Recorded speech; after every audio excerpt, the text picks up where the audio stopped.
Thanks, Cori. And so speaking of today's program, we're going to move to our first presentation. So we're really excited about the agenda today. The presentation you'll be hearing next is just a wonderful example of research investigators working with community members to sort of use the tools of research to really make an impact on positive impact on services for people who are living with mental health conditions. Our speaker today is Catherine Sabella. Catherine started with our center in 2010, and since that time actually obtained her doctorate in sociology, and has been working with the folks at the bryt group for several years now, and they're going to be talking about the work that they are doing to improve services for students who are in secondary school who have been out of school due to mental health treatment. Catherine? Thank you, Maryann and Cori and everybody else and DMH for having us here. Let's see, I'm assuming you all can see my slides, and my co-presenter Paul is here too. Paul, you want to unmute to make sure?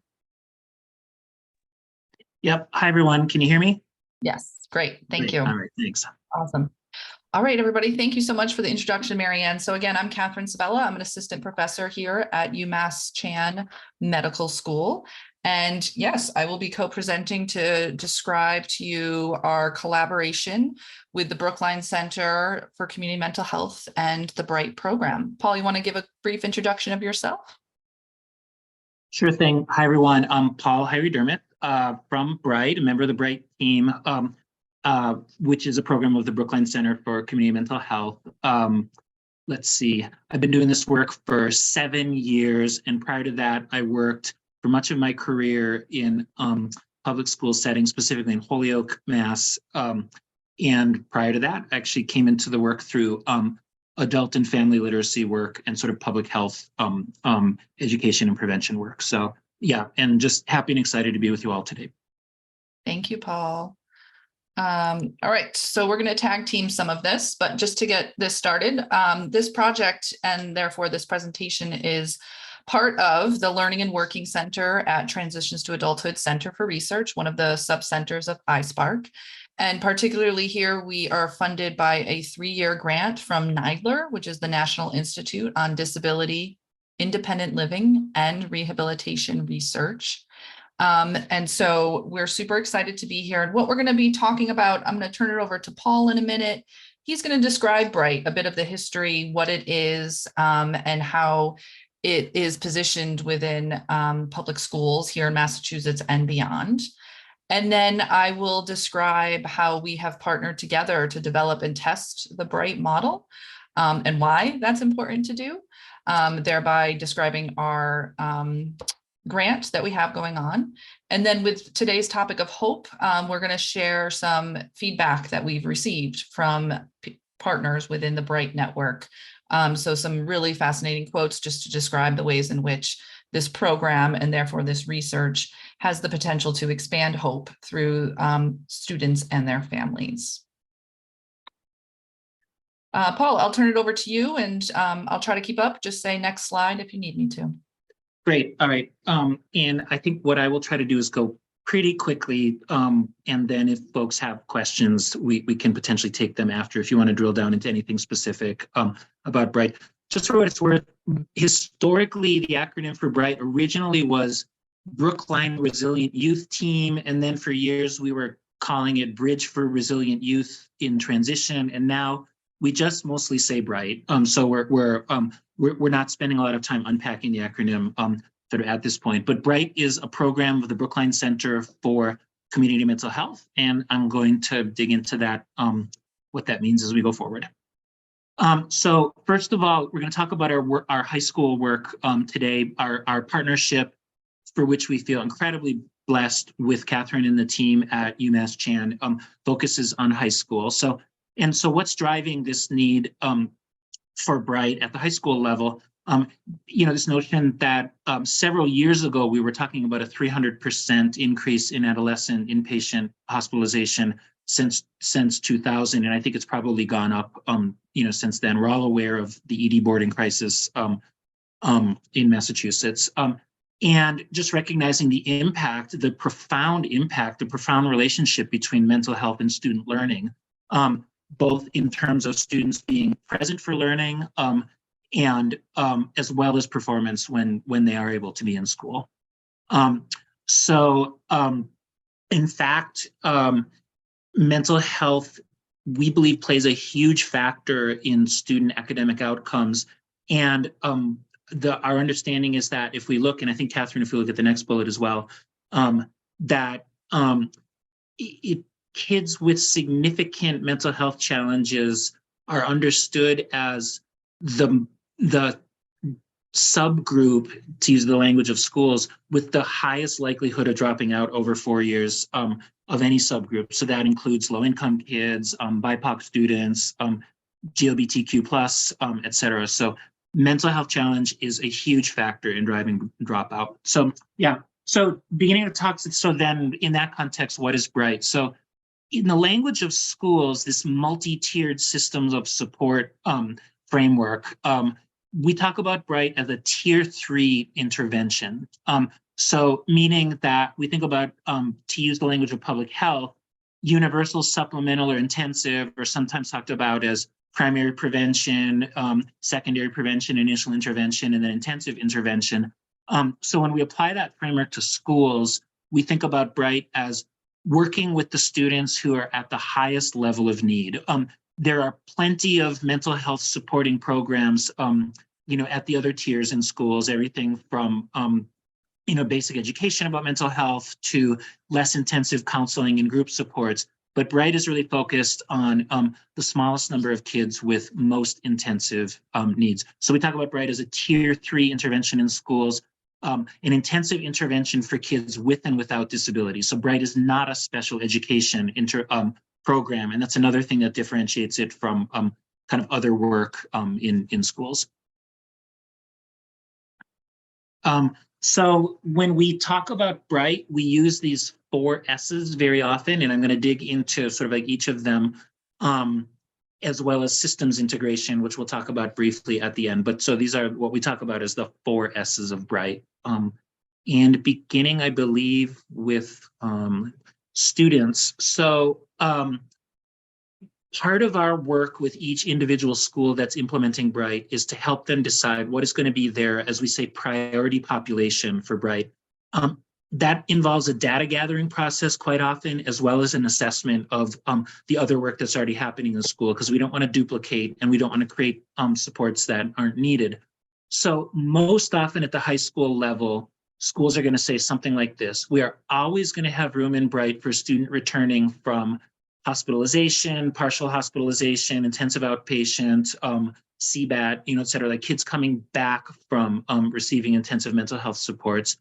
And then quite often, we're also going to be able to include kids who may not have been able to access a higher level of care, which actually for us is also really important, just speaking from an equity perspective. As we know, not every student who's going through an acute mental health challenge is able to access a higher level of care. So we're also going to say it's really important to have room for kids who are, may have been home in bed depressed for 2 weeks and are now kind of really working and struggling to get back to school. So, but this idea of, this notion at the high school level of 5 or more days, consecutive days of absence in association with a mental health challenge. And then sometimes kids who are maybe in the building more, but really struggling, and we're working to keep them from having extended absence. So, and if you look at the kind of list in that graph on this slide, when we did our evaluation study, that was sort of how it played out. Highest proportion of kids struggling with depression and anxiety. At that point, there were a lot of kids also with multiple concussions, and then seeing other medical challenges and other mental health challenges sort of as well.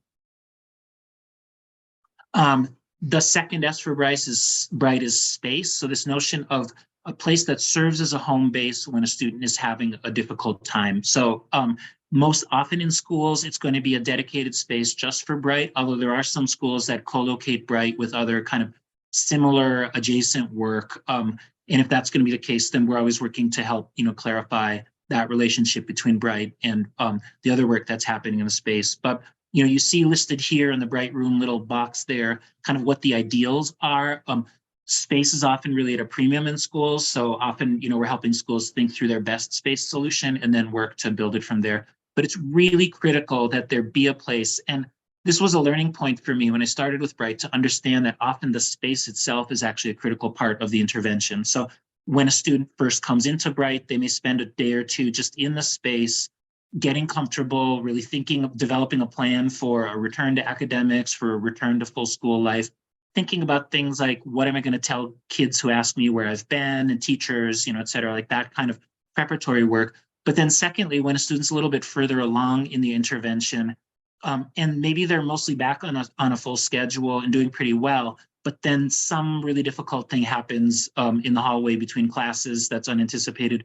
We want them to have a place in the building where they can go, they can feel safe, they have adults who know about what's happening with them and who can really help them regroup. So, because the alternative in so many schools is, in this case, kids are spending time in the nurse's office, with the guidance secretary, or in the bathroom texting their parents to come and pick them up, right? So it's that notion of a warm, loving, but also work-oriented home base for kids while they're going through the intervention.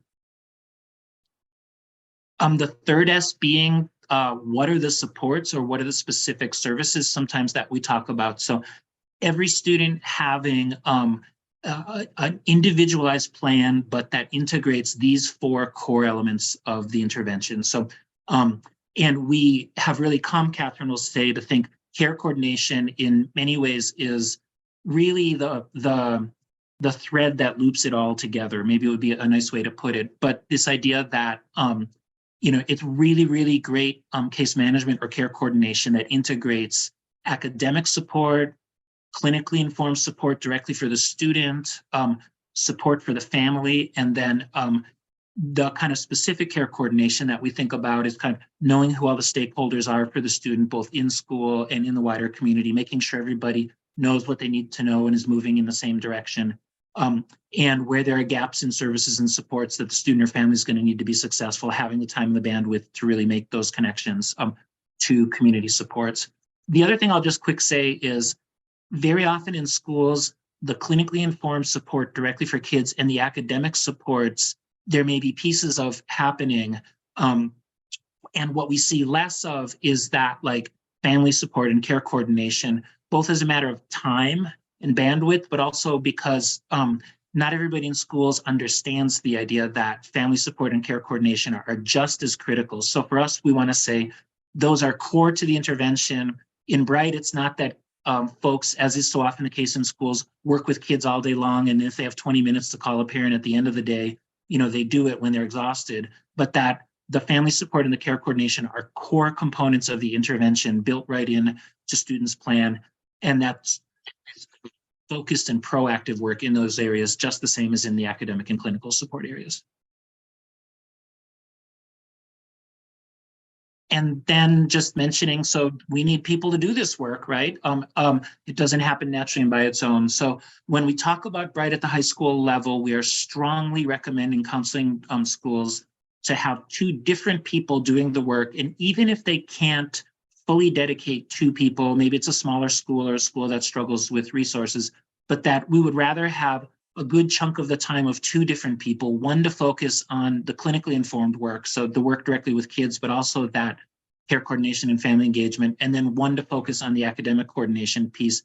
Because otherwise, when one person tries to do it all, first of all, they get very often the academic work just sort of takes over everything. And then secondly, it's really hard. They can just sort of get stuck in the Bryt room with kids, and they aren't able to work independently, work outside the room, have the time and the bandwidth to talk with kids one-on-one, to talk with parents, to play phone tag with outside therapists and the like. So so the 2 step on the left we see as specific to the Bryt intervention, but then always working in with the wider school context of helping make sure that counselors, teachers, everybody in the school really understands Bryt and the work that it's doing. So and is really aligned and on board, because counselors, teachers, administrators also play a critical role in success for these students. And then finally, sometimes we talk about a 5th S, we talk about systems integration. So just to note, Bryt can't be sort of this kind of separate esoteric mental health thing over in a corner of the school, talking its own language and just doing its own thing.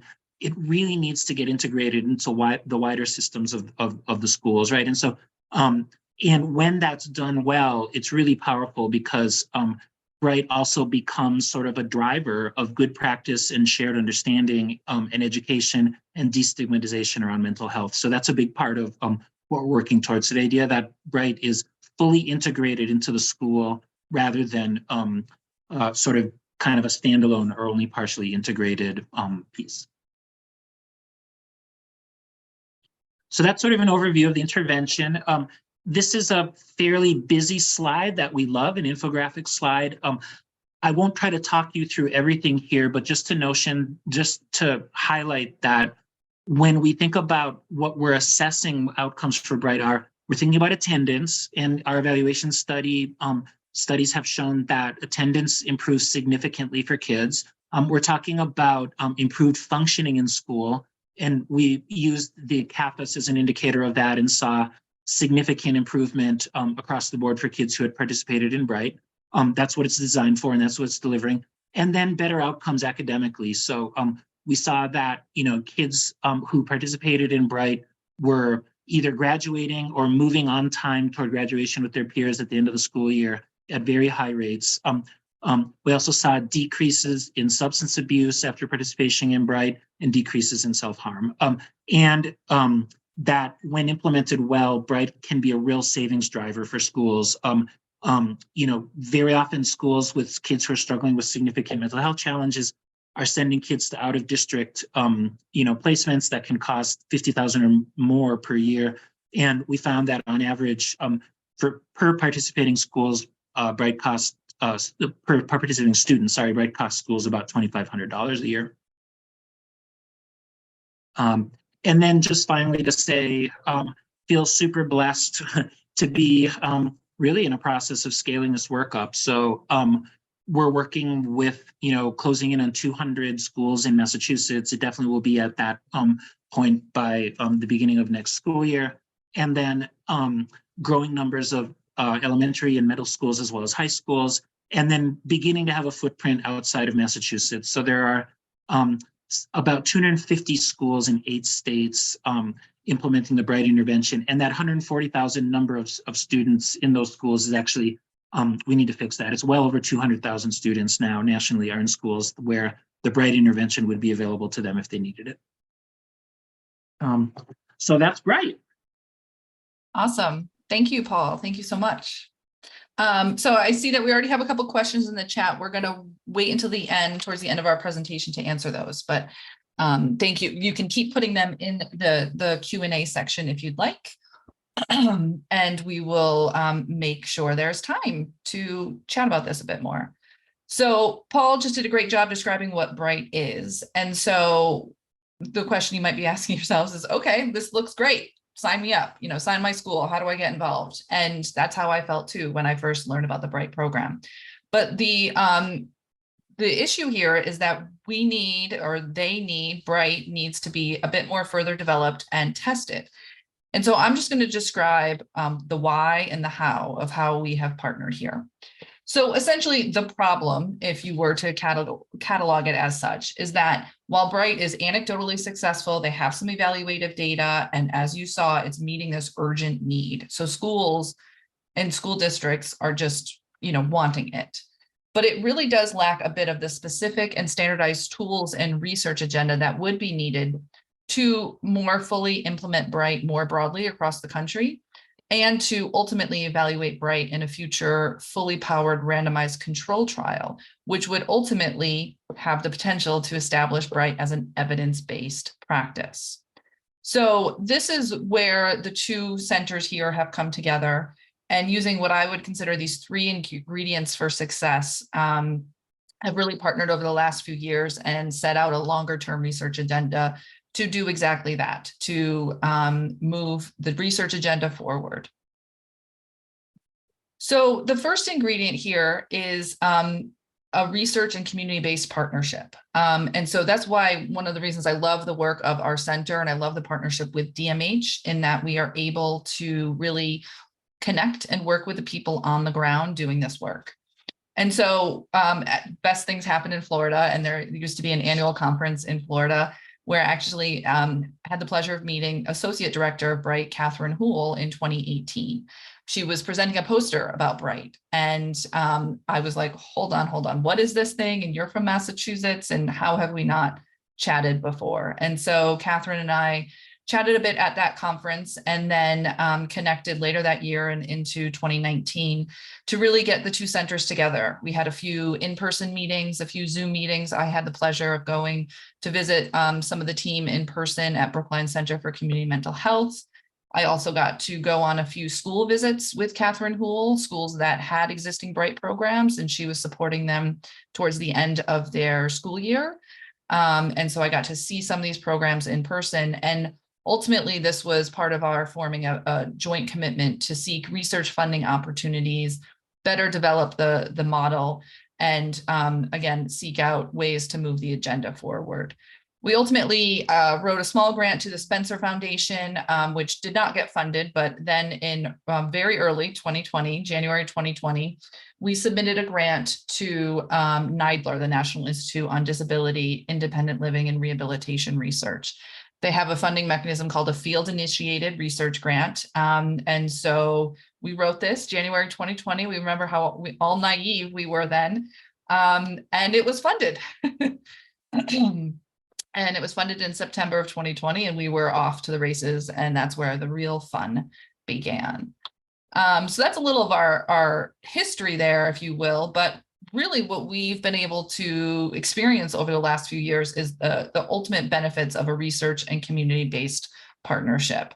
And so I wanted to share some of that here for colleagues of ours and you all in the DMH world or on the ground to think about ways in which partnerships with research agencies and community-based agencies really can be beneficial. Again, it was a bit of a match made in heaven. Over at the Transitions to Adulthood Center at UMass Chan, actually this got switched. Sorry about this, guys. So consider this an X here, I think the final formatting here. So actually on the left-hand side in the blue is the emphasis of the bryt Center and the Brookline Center team, which is essentially a long tradition and core emphasis on relationships and trust at the heart of effective partnerships with schools. The bryt team also brings that deep experience and understanding of schools and mental health. Ultimately, I believe when they hire school and district support specialists, that's typically a requirement as that folks have some experience in school mental health, because it is a bit of, well, maybe a very nuanced field that requires some experience and understanding of the intersection between school and mental health. Again, the bryt team had some protocols and processes and skills set up to help develop programs and help schools develop and keep these programs going, and a longstanding expertise in the professional development aspects and delivering professional development opportunities for educators and clinicians. So that's what the bryt team, the bryt national team at Brookline Center for Community Mental Health brings to the table in this partnership, along with just being a fantastic group of humans. And then over at the Transitions to Adulthood Center for Research, we were nationally recognized research, training, and dissemination center that was really aiming to improve outcomes of young adults with mental health conditions. So again, we bring to the table experience in training into developing, adapting, and testing developmentally appropriate interventions in a wide variety of settings. And we also bring that expertise in implementation science and community-based research. So I think, again, there was just a bringing together of skills and values that was really important. Again, we both recognize there's an urgency of need for school-based mental health supports, and that we also know that research together would help grow and strengthen any intervention rather than just dictating what practitioners should do. And we both share that common value and focus on pushing ourselves and each other around issues of equity and social justice. But again, we bring some productive differences, and these are not tension points, these are more complementary areas. So again, at the Transitions to Adulthood Center for Research, in my training as a researcher, we emphasize things like fidelity and the importance of standardizing a program or a model in order to then test it as part of a randomized control trial. Bryt, I mean, I'll give Paul and his team a hard time sometimes, but in building those relationships with schools often have to be super flexible and accommodating to what schools can and can't implement as part of the Bryt system, which again, I recognize as an important value, but want to try to get more in the middle there. Yeah, And and again, I just want to, Cather, yeah. I just want to add my voice and say, like, I do think this is a place where this has been such a powerful part of our partnership. You know, walking this balance between standardizing and customizing. And I just want to say, you know, to you, we're just so grateful for Catherine and the team at Transitions ACR that we were having this conversation, I think, a year ago. And Catherine, remember, you pulled back and did a sort of a little literature review about just the very concept of fidelity in schools. And that I think was like super helpful for us as a shared reset. Because I feel like when you did that, the things that they were saying, like even thinking about fidelity in schools is a little bit different from thinking about fidelity in some other, clinical settings. And I think that really helped kind of bridge that kind of difference of thinking about it. And so, yeah, so I'm both grateful and just want to mention it's a super interesting point. What does it mean to carry out research with fidelity around a school-based intervention? Totally. No, thank you, Paul, for chiming in on that. And I'm going to bring that point in a minute to home, just in terms of implementation, which Paul and his team were doing or continue to do day in and day out, but also bringing in this concept or this field of implementation science, which I'll talk about a little bit more in a minute. But thanks for those thoughts, Paul, and just again bringing out this where and how we've collaborated. We've built mutual understanding through co-creation of logic models, and like Paul said, we meet regularly and we're just exchanging ideas, and I can be like, can you help me understand that more? And they can say the same thing to me, and bringing those resources to bear. We've shared broader resources, always looking out for additional funding opportunities. And then we're also consulting with Bryt on their data system. And again, little anecdote, our connections actually even go deeper than that. Turns out I actually first heard of the Bryt program when I hired a young adult with lived experience of a mental health condition, probably about 8 or 9 years ago. And one of her references was her high school's Bryt program. And I remember at the time wanting to know more about it. And ultimately, she has since moved on to another position, but she later on helped us submit this grant. And to a testament of our participatory approach, at one point during that grant submission process, just approached me and said, I am so honored to be part of this work. If it wasn't for that Bryt program, I don't know where I would be. And then many years later, it turns out last year, or maybe in the last 2 years, the Bryt team hired a young adult that I recognized as a member of our national advisory committee. And so there are definitely just these different connections that really speak to this relationship. Anything else you want to say, Paul, about this partnership before I move on? No, really well said. Word. That's what I want to say. Word, as Paul likes to say. Thank you. So I alluded to this concept of implementation science. So for those of you not in the research world day to day, you might be wondering what the heck that means. But essentially, as a field, implementation science was developed to help implement and sustain evidence-based practices in community settings. And it really was intended and does try to help to reduce the research to practice gaps, or also essentially shorten that timeline from the development of an intervention to its establishment as an evidence-based practice. But ultimately, the development of any intervention is not a linear, clean path. It is more like this image here. It has a lot of kicks and turns, etc. And so increasingly, experts are advising on the use of implementation science frameworks and methodologies earlier in the developmental stage. So essentially, calling on practices and principles of implementation science in the early stages of developing interventions and testing it. And so that's really important, ultimately saying, don't wait until something has been shown to be effective in a controlled or laboratory environment. Think of it earlier. Think of it earlier when you're designing these things and when you're designing your trials. So bringing implementation science into this collaboration has been super important. There are many, many frameworks available in implementation science, and as Paul was alluding to, developing and testing interventions in schools is a whole other set of challenges, just in terms of how highly contextualized schools are. And so we relied when we wrote this grant on the PRISM model, which is essentially, you don't have to obviously make complete sense out of this image, but the shorthand here is that this recognition that it's not just the intervention design itself, it is also the external environment, the implementation and sustainability infrastructure, and the recipients of an intervention that will influence that intervention success. So successful intervention implementation depends on combining and aligning all of these implementation factors. Public schools in the United States are highly, highly contextualized. We know that schools are mostly funded through property values. We therefore know that there are a lot of disparities in public education. And so we need to be able to think about ways in which we can standardize bryt, but also allow it to be flexible enough to be implemented in a diverse group or diverse settings of schools. So this goes back to the bryt is always really kind of working with schools to just make whatever happen. We believe there needs to be some flexibility, in order to address all of these components, but we also feel that there needs to be a bit more standardization.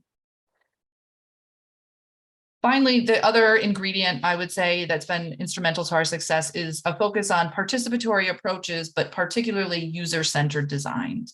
So hopefully most of you all are aware that both centers have a longstanding history of participatory action research where we involve essentially the targeted end users in the design and conduct of our research. And Maya Ingram will be hosting a panel in a little bit about those initiatives. But user-centered design is a bit of a niche area too, and it actually kind of comes from technology development. This concept of an iterative design process in which designers focus on the users and the needs of the users in each design phase. I use the example of an iPhone. How do you think Apple knows what we want in a new iPhone? I mean, you think of consumer market research, it's those kinds of things. What does the user need in order to implement something? So therefore, we emphasize our participatory approach here, and we consider the end users of bryt representing three main groups. The purveyors of bryt, which is Paul and his team, the bryt national team at the Brookline Center for Community Mental Health, that are supporting those hundreds of schools. The deliverers of bryt, for lack of a better term, who are the academic and clinical coordinators embedded in the school and hired to deliver these supports and services to students and families. And then the receivers of bryt, students and families. So these ingredients we applied to our application for a grant that was funded in the fall of 2020. So again, this concept here is that we really felt that there was so much promise in bryt, and we really are excited to move this towards a randomized control trial where we could ultimately test the effectiveness of bryt. But we actually realized we were a couple steps behind there, and that Paul and his team have been so busy meeting the urgent need for these programs in the school that they hadn't had the resources, time, or expertise to slow down and really think about the standardization of this as a model, as a tier 3 intervention. So essentially what we wanted to do in this grant and proposed to do was to spend time developing a bryt intervention logic model and a bryt implementation package, which would include, again, the bryt manual, a bryt training and a technical assistance plan, and working towards quality assurance and fidelity measures. In the lingo of our funder, this is essentially further establishing the proof of concept of bryt. What is bryt? What is the key ingredients of bryt? And how does it work? And what does it produce in terms of outcomes? But also providing the proof of concept and proof of product of the bryt implementation package. I'll go through these activities briefly. This is a brief timeline. Again, I feel the need to remind you all of COVID, because this was a school-based project. And so we wrote this thinking we had it all figured out. And then it got funded in time of huge, we talk about the impact on schools in the fall 2020 into the 2021 school year. But we've managed to hit most of our milestones. We absolutely had to kind of redirect and or be more realistic about our ability to do all of these activities in schools that were very heavily burdened by all the nuances of COVID, the protocols, and the mental health impact of COVID. But essentially what we proposed and have conducted were considered 3 activities. We kind of have combined activity 2 and 3. But in activity 1, well, I'm going to go into these in a little bit more detail. But I will just say that we are currently in between activities 2 and 3. So in activity 1 was essentially, we wanted and proposed that we needed feedback from those 3 groups of end users of bryt. And so we identified schools that we could partner with for some data collection. We had a series of very rich and invigorating focus groups with Paul and his team. And we held focus groups with a multitude of stakeholders. I think ultimately, and again, this was mostly early 2021 that we did this data collection, we engaged 11 high schools in Massachusetts.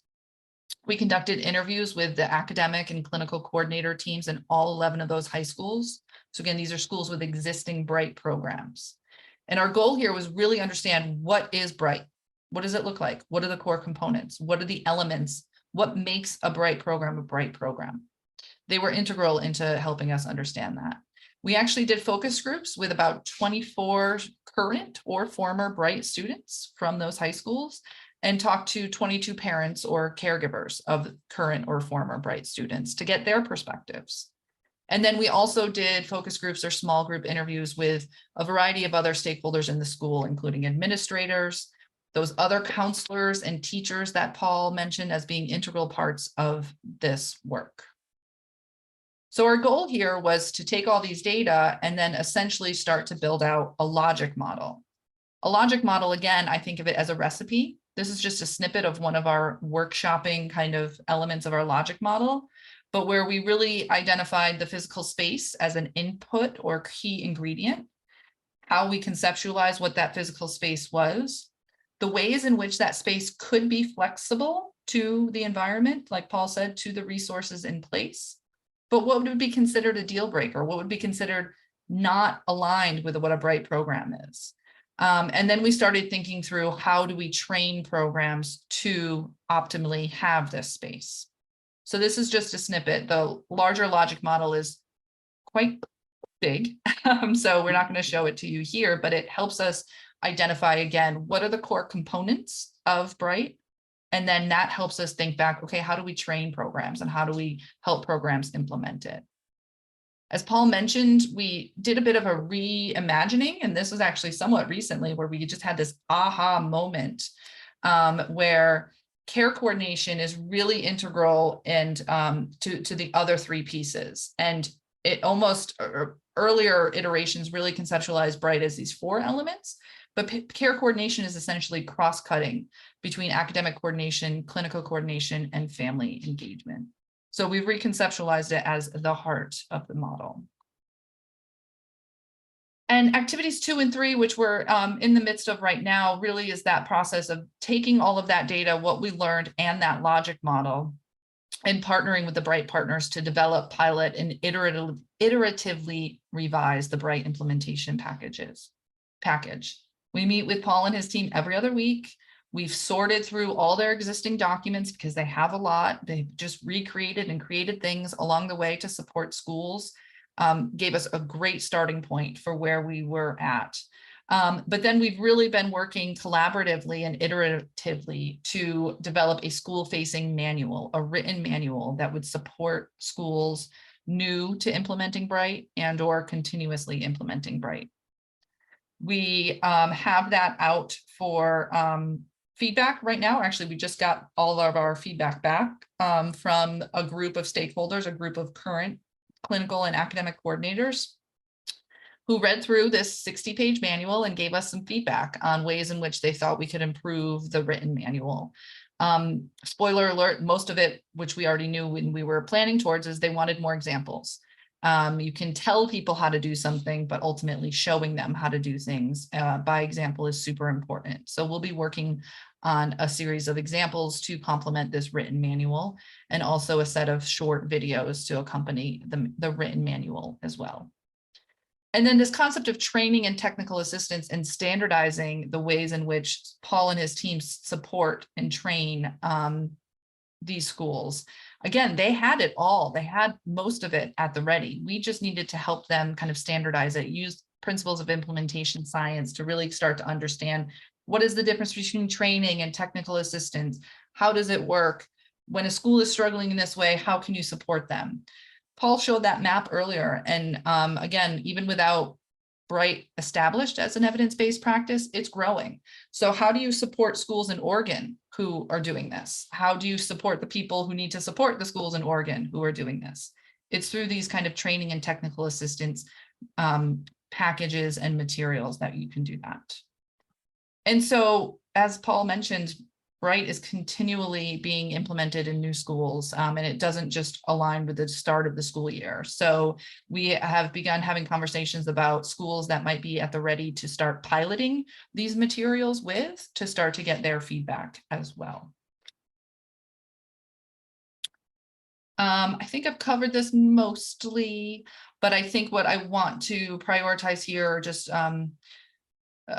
again, reiterate, is that basically what we're doing here is developing and finalizing more standardized implementation practices in order to support wider implementation of bryt in more diverse settings, especially, and get it ready to test its efficacy and effectiveness within a randomized controlled trial.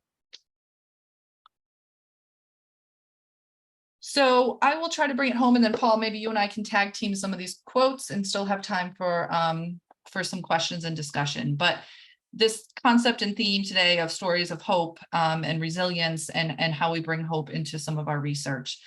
We ultimately believe that if we can increase bryt's reach, we are ultimately increasing hope.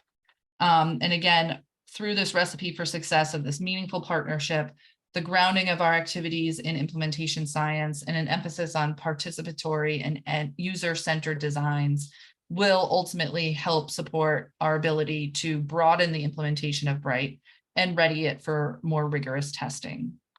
But ultimately, what we are doing is helping to spread hope. So we've brought here a few quotes that we will share from our activity 1, and then we will have time for some questions. This is from a bryt parent who we were talking to them about what impacts they saw from the outcomes of bryt. And she said, "My son made healthier choices around friendships, around substances, and around taking care of himself." Paul, you want to? This was a school administrator who was asked about bryt, and they said they're making contact with these kids. They're listening to them. They're providing strategies for them for distress, for students to be able to manage their anxiety, for students to feel confident in their abilities, and then to try to resume their tasks at school. A bryt student says, "I thought it was most helpful because I have really bad anxiety. So when I was finally coming back to school after being out for a really long time, it was really hard for me. And so now I have a place to go. And now I had people who understood me and was able to help me through these moments with not actually yelling at me, giving me more support and helping me make up the work that I missed because I was so anxious about it and everything." Here's another student. I would say it's like less the room and more the coordinator, the team.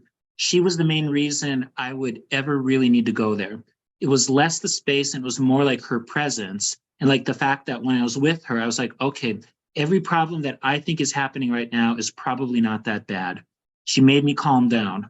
So I think it was more her and the fact that if she was there, I could get work done or talk to someone. From a coordinator, a bryt coordinator, a lot of times it's just working with them, meaning the students, in the moment to say it's okay to be uncomfortable and just sit with this uncomfortable feeling and go to math class. We can do both. Here's another Bryt coordinator. So for some students, it would be sitting in class, have the urge to cut, excuse themselves appropriately from class, come to the Bryt room, talk through it, use a skill, don't cut. Thank you, Paul. So that just gives you a flavor for some of the powerful stories we heard from students, families, coordinators, and other staff. And what I'll say is that, you know, we have a long road ahead of ourselves, but we are super excited. Our partnership with the Bryt national team includes pursuing funding in the near future for a randomized controlled trial or to test the methods, pilot the methods for such. The program Bryt continues to broaden implementation within and beyond Massachusetts. There's a renewed emphasis and focus on low income communities and schools with higher proportions of BIPOC students. So back to the racial ethnic disparities that we know exist in our public education system, it's really important that we get to some of these schools. We're going to want to be obtaining a better understanding of the implementation of Bryt through a diversity, equity, and inclusion lens. I'll comment on that in a minute. And we're also wanting to collaborate on manuscripts and other projects as well. So I want to share one more quote with you that is really important for us. This was a showstopper when we were doing data collection in activity 1 that really drives home the point of needing to be mindful of diversity, equity, and inclusion. But for the researchers here, I think this is really important for all of our work. This was from a Bryt coordinator in urban high school during focus groups and data collection. And she really spoke out about her discomfort around evidence-based practices. She says, we've been really intentional not to medicalize this program. And I will say my concern about moving to something that's evidence-based is primarily that usually evidence-based models have been created by white people. When we think about the mental health system, it's founded on past experiences that have been incredibly racist. I could go on and on about that. It's a European-centered system that does not serve many people. So I just wanted to add that into the mix. My concern about creating a Bryt model that's evidence-based and there's a formula for, and this is how it needs to be, could really impact urban schools. So I think I speak for Paul's team and my own when I say we really have taken this to heart. And I actually take this to heart in all the research that I do and want to be mindful of this going forward. Yeah, I mean, I really strongly agree with that as well. So yeah, Catherine, I'm thinking we should take the questions in the Q&A. I think a bunch of them, I might be able to give a gloss on, and then so before we do, just really want to shout out teamwork makes the dream work. I just don't want to run out of time to do that because there are a lot of people involved here. Samantha Hirsch, research coordinator, PowerPoint extraordinaire, who helped us finalize this presentation and a couple of other in recent memory. We've got Kristen Roy Bujanowski, who's the project director on the UMass side, and all of the district and school support specialists and the rest of Paul's amazing team. So I will also just put our emails up, and then Maryann or Melissa, do you want me to just, or you want us to just facilitate this question and answer? Well, first of all, let me say thank you to both of you and your dream team for such a wonderful presentation. We have a whole host of questions. We've got 16 minutes to answer them. And so I can read them to you out loud, or you guys can bat it between the two of you, whichever is easier for you. Catherine, I think a bunch of them are ones that I can speak a little bit quickly to, and then a couple of them I think are, I'm looking forward to like thinking a little more about. So I'm wondering if I could maybe start, and then we could go. A couple of them I think would be better directed specifically to you as well. But okay. Just looking to Alex's question, the first question, how much does Bryt work with youth involved in state systems such as child welfare, juvenile justice? Yeah, Alex, such a great question. And I think the answer is it really depends on the school, and it depends on the degree to which the school has, the proportion of kids that they have who are involved with those systems. And I think to Catherine's earlier point about what Bryt looks like in schools, that are highly stressed, and with student populations that are highly stressed, it will be a higher proportion. So for instance, the high school in Framingham, for example, really works with a high proportion of kids who are involved, particularly with DCF, and then to some degree who are court involved as well. There might be some schools where there's less, sort of an incidence, but then part of the work in a school where there is a high need around that is being intentional and explicit about it, and then really working at the local level around that kind of collaboration. Around kids with ADHD, definitely there certainly are kids with ADHD involved in the bryt priority population. And the question of, the ADHD diagnosis at this point and the role it plays in schools, I think that has itself been a matter of, I think, a real challenge on equity and racial equity, which kids get identified with ADHD and what happens to them. So just want to acknowledge again the importance of that question, but certainly a student with acute ADHD as part of a significant, presenting with a significant mental health challenge would often qualify for bryt. So Can I Alex, just chime in on that? Sorry, for please, a second. Just to clarify that it's not the diagnosis alone that qualifies somebody for bryt. Paul, correct me if I'm wrong, but this is an important distinction, is that it's really the absence from school and the missing a significant amount of school that is really the trigger here. So we definitely, I imagine, serve many kids that have ADHD. And if ADHD is at the source of their truancy or absenteeism, or if they had to go into an intensive outpatient program for it, then sure. But it's not just a matter of, do you have a diagnosis, therefore come into bryt? And I say that because Paul's team has been very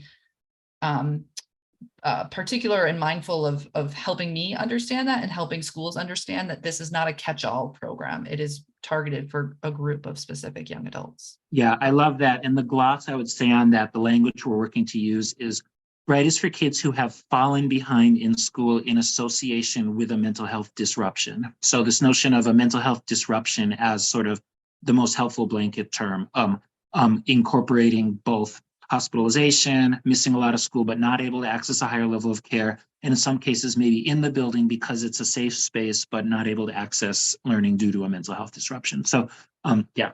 All right, Alex, high school versus middle and elementary.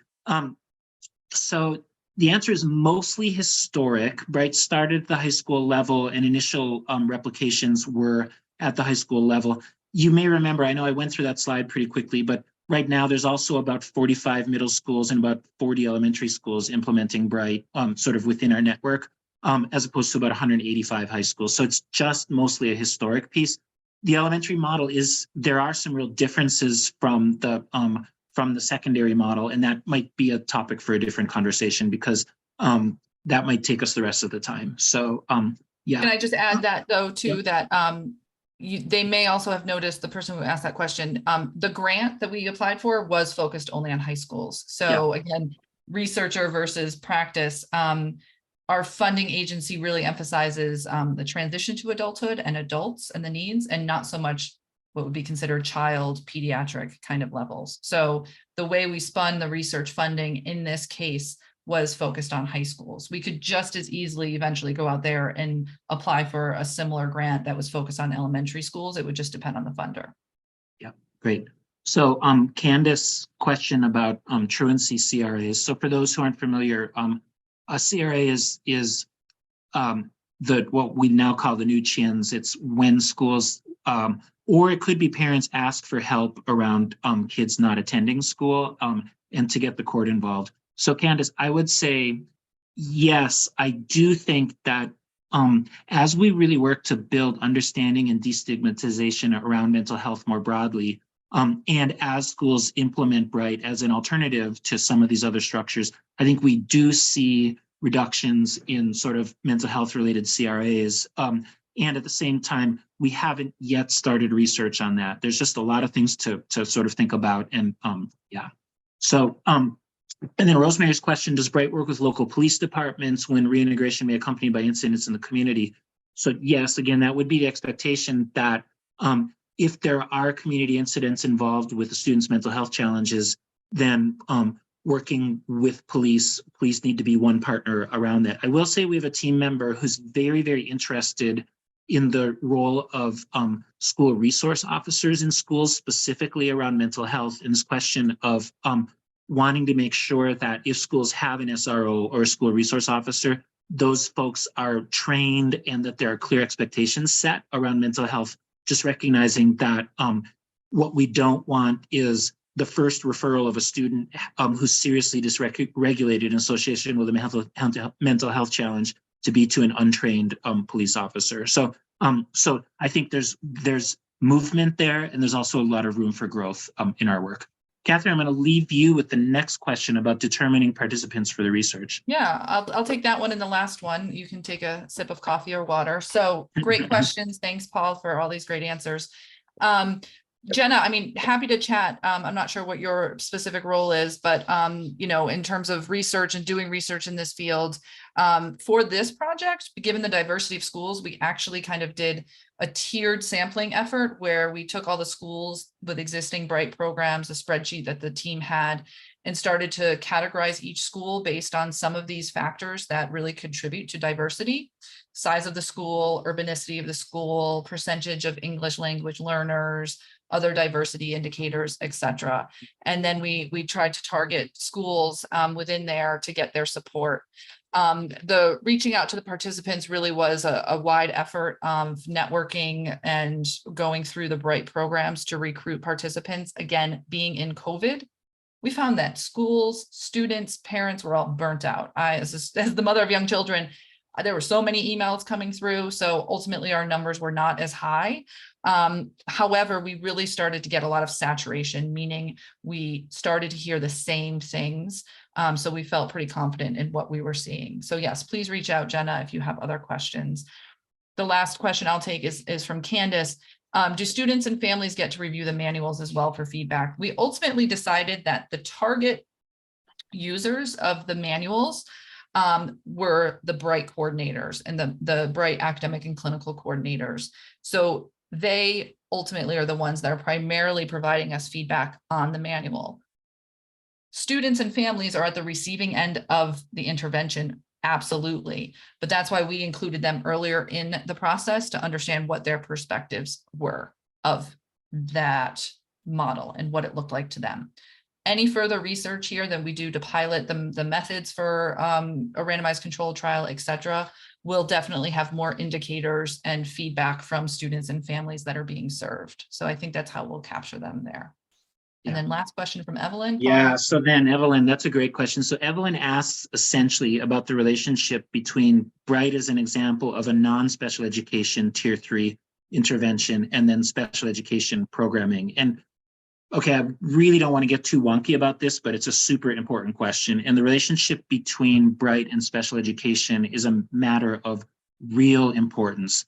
So essentially, part of how we think about things when schools are implementing bryt is any school that is the only one of its kind in a district, let's say it's the district's only high school, is going to have this question of how do we support students who we would consider bryt students or students in the bryt priority population who what they need is a short-term and very intensive intervention to get them through a really difficult point in their school career.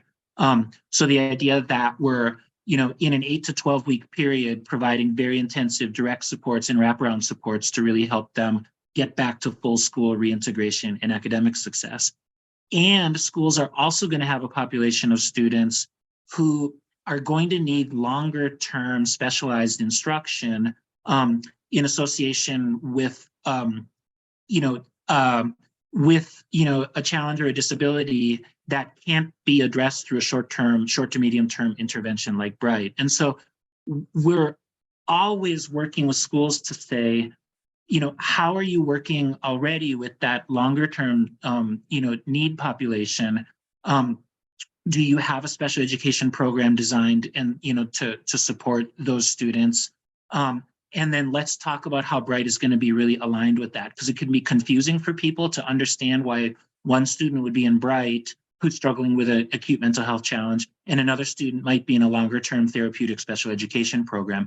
It also can be the case in some cases that students who begin in bryt, it turns out that kind of through the process of working with them, they may in fact need a longer term therapeutic special education program. So there are some kids who their exit from bryt may not be a step down to tier 2 and tier 1 supports, but it may be a lateral step to a longer term special education program and support. And we don't consider that a failure. In fact, we consider that helping a student, helping identify a student's needs and create the best support for them for the long term.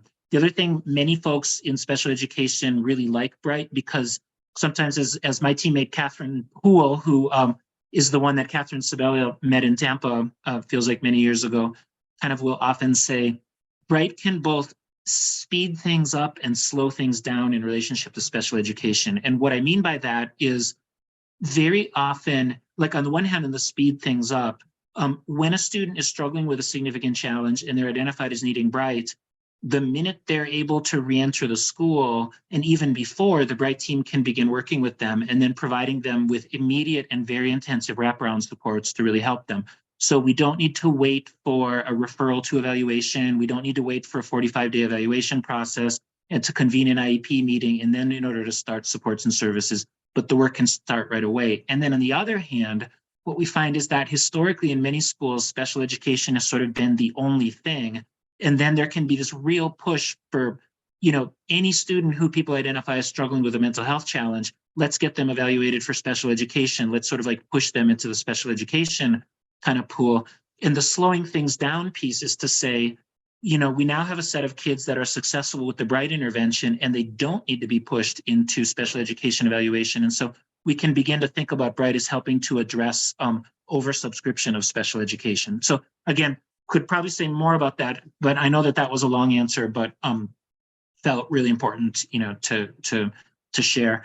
And then the final thing I'll say, I know Edward had put a question about what we learned in the chat during COVID, and I will just say we learned a ton. The big headlines are schools can work remotely, although it's really hard to make schools work fully remotely, number one. And then number two, we can work remotely with schools. That has been another really big learning because I think prior to the pandemic, schools were so place-based. It was very hard for them to have the idea of like doing program development work remotely. But in fact, that's been a real, developer for us. And then thirdly, the thing we learned through the pandemic is people in schools were hungering to understand mental health and both for the students and then for themselves. So this idea of we need to be supporting the adults in order to effectively support the kids.